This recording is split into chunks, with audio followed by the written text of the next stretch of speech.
me tell you, Brianna, it is incredibly unusual for the Attorney General, the Deputy Attorney General, and the FBI Director to brief a single member of Congress.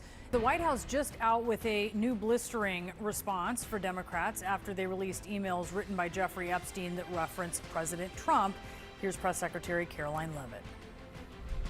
It is not a coincidence that the Democrats leaked these emails to the fake news this morning ahead of Republicans reopening the government. Why are White House officials then meeting with Representative Boebert in an effort to try and get her to not sign this petition calling for the release of the files? Doesn't it show transparency that members of the Trump administration are willing to brief members of Congress whenever they please? Doesn't that show our level of transparency?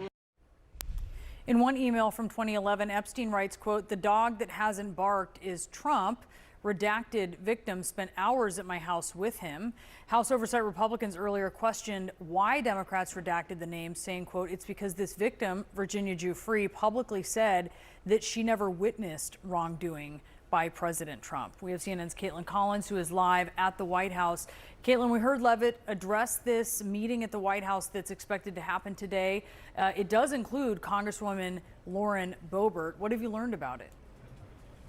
Yeah, Brianna, two things stood out to me from that briefing. Obviously, Caroline Leavitt was saying that they believe these emails prove that President Trump did nothing wrong. Obviously, he isn't accused of any wrongdoing. We made that clear in our reporting this email. They just shed new light on Jeffrey Epstein mentioning Donald Trump multiple times in private correspondence over the span of about 15 years.